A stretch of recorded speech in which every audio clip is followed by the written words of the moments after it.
सहानुभूती जाणवली ना, मग सहानुभूती आहे म्हणून निवडणूक होतच आहे ना. बरोबर. निवडणुकीला पक्षांनी आता उमेदवार पण दिलेलेच आहेत ना, म्हणजे निवडणुकीला इथली व्यवस्था, इथली सिस्टीम लोकशाहीची सामोरीच जाते ना.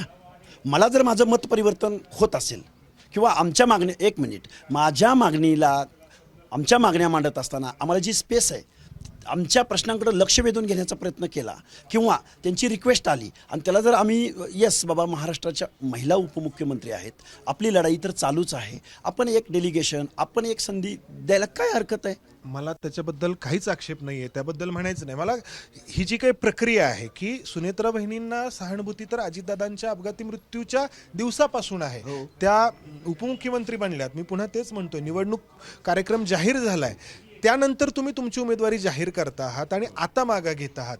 मग जेव्हा तुम्ही जाहीर केली होती तुमची उमेदवारी, त्यावेळी तुम्हाला जाणवलं नाही की सुनेत्रा बहिणींना सहानुभूती आहे म्हणून?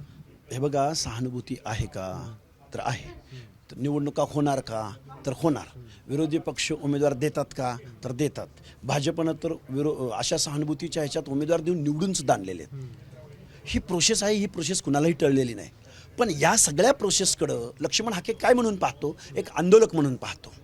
हे सरकार आल्यानंतर मी एवढ्या आक्रमकपणे आमच्या ओबीसींचे प्रश्न मांडतोय, आमच्या चळवळीचे प्रश्न मांडतोय किंवा महाज्योतीचे प्रश्न मांडतोय, आम्हाला सकारात्मक प्रतिसाद भेटतच नाही ना.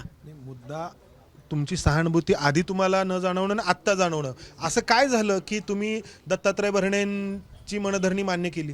नाही, असं काय झालं मी सांगितलं ना माझ्या प्रेसमध्ये की राज्यसत्तेमध्ये निर्णयाच्या अंतिम स्टेजवर असलेल्या व्यक्तीचा जर कॉल येत असेल, आपण कोणाचा कॉल आला? सीएमचा आलाय, डेप्युटी सीएमचा आलाय, एकनाथरावजी शिंदेंचा आलाय, उदयजी सामंत साहेबांचा आलाय, दत्तात्रय भरणे मामांचा आलाय, धनंजय मुंडे साहेबांचा आलाय, सगळ्यांनी कॉल केलेले आहेत.